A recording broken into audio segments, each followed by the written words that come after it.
open this. On the third night of the storm, someone knocked on the tower door. A traveler. He let them in. They sat by the stove through the night, speaking very little, left before he woke. He found their name written in the log in handwriting that was not his. Searched the tower records going back decades. The same name, the same handwriting, the same date, every year, for longer than the tower had been staffed by anyone living. Don't answer any doors during storms tonight. It is time for chapter 166. Isolation at altitude has a particular quality that lower places do not. The sense of being genuinely apart from the ordinary world. The particular silence between storms. The way a single light in a high window is visible from distances that would make such visibility impossible at lower elevations. Most people who staff such towers for a season come away with a heightened sense of their own smallness in relation to the landscape they are watching over, and occasionally with something else. The awareness that the tower, however isolated it seems, is not unknown to everything that moves through the high places, and that some of what moves through has been doing so for considerably longer than any current record accounts for. A fire lookout had been stationed in a high alpine tower for the summer season. His first posting to this particular tower, he had staffed others, knew the rhythms of the work, had no particular apprehension about the isolation. The tower was well maintained, adequately supplied. The log from previous seasons showed the standard entries. Weather observations, fire sighting, supply deliveries. He settled in easily. 3 weeks passed without incident. Then the first major storm of the season arrived. 3 days of significant weather, low visibility, high wind, the kind of storm that made the tower feel both more isolated and more exposed than the clear weather had suggested. On the third night of the storm, someone knocked on the door. He was not expecting anyone. The supply track was impassable in this weather. He knew this from experience and from the evidence of the storm itself.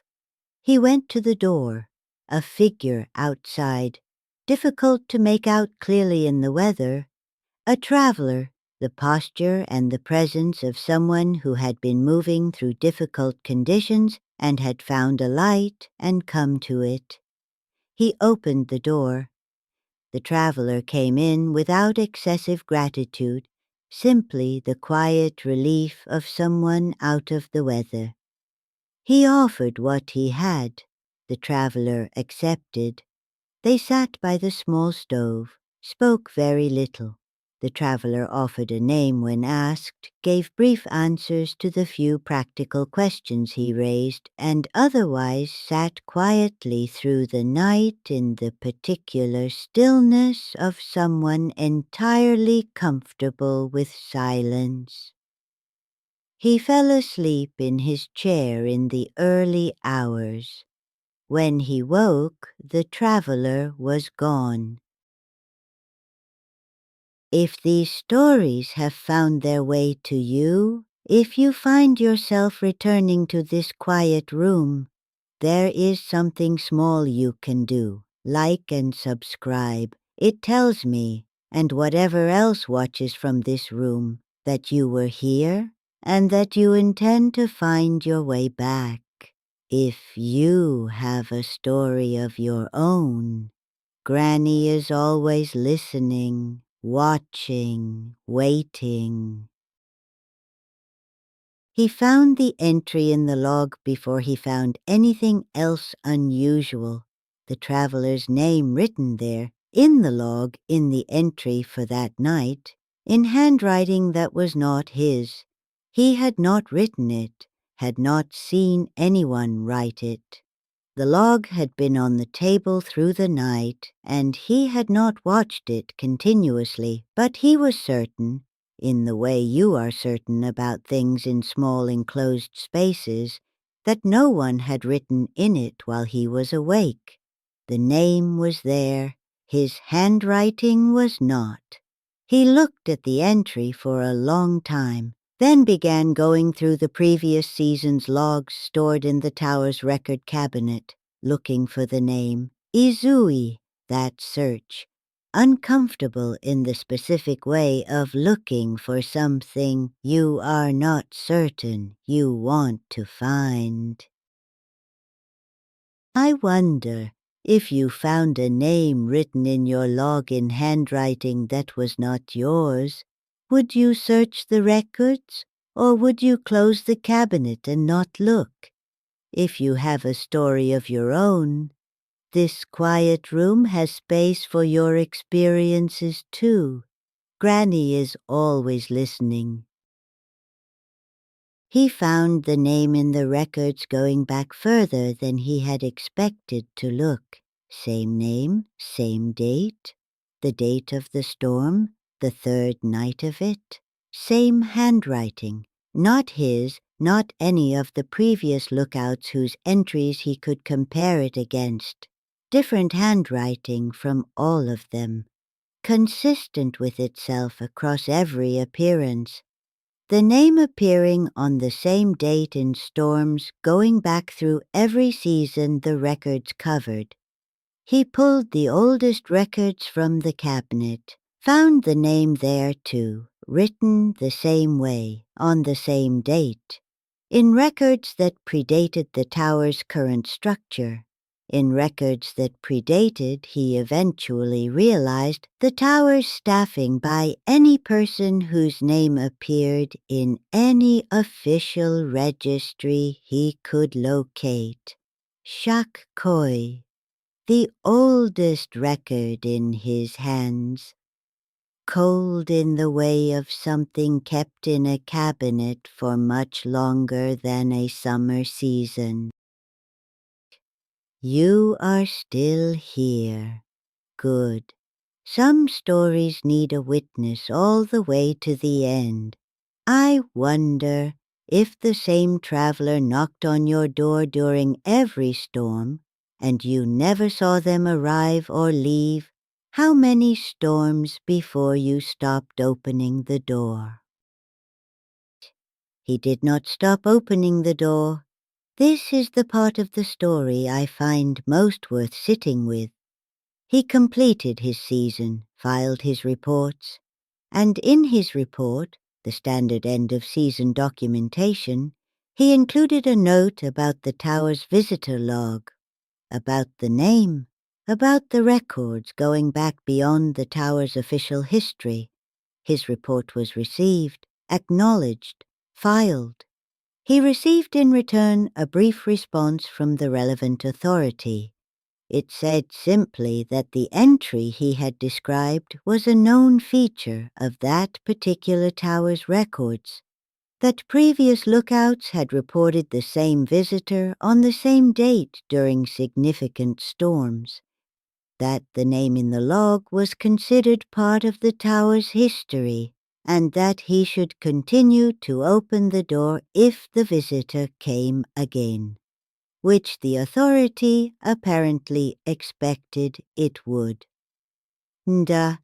Some visitors are expected by those who have been keeping records long enough to know. I think about what it means to be expected. The name in the log, the same handwriting, the same date, the same storm, going back further than the tower's official history, and the authorities' response, continue to open the door. As though the visitor's arrival during significant storms was not an anomaly to be investigated, but a feature to be accommodated. Part of the tower's history, known, expected. and the lookout alone in the high place, with the wind and the storm and the small stove and a traveler who sat quietly through the night and left before morning and wrote their own name in a log in handwriting that belonged to none of the living. Da. Some things have been making the same journey for long enough that the people responsible for the high places have learned simply to leave the door unlocked. I find this the most honest response available. Another whispered story from Japan, shared quietly here beside the kotatsu. If you are staffing a fire lookout tower and a storm comes in and on the third night someone knocks on the door, open it, let them in. Offer what you have. Sit by the stove through the night. Ask the name when it seems appropriate. Do not ask too many other questions. And when you wake and find them gone, check the log. If there is an entry in handwriting that is not yours, search the records cabinet. Go back as far as the records go. Find the same name on the same date in the same handwriting going back further than seems possible. Write it all in your end of season report. And when the authority writes back to say it is a known feature of that tower's history, that previous lookouts have reported the same, and that you should continue to open the door if the visitor comes again, file the response. And in the following storm season, when the third night arrives and someone knocks, open the door.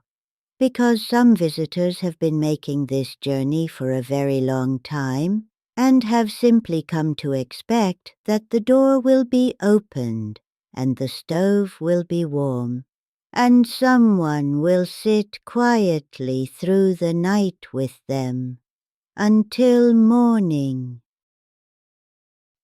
If this story stayed with you, if the dark or the shadow feels a little closer tonight, you know where to find me. I am always here beside the kotatsu, watching, waiting.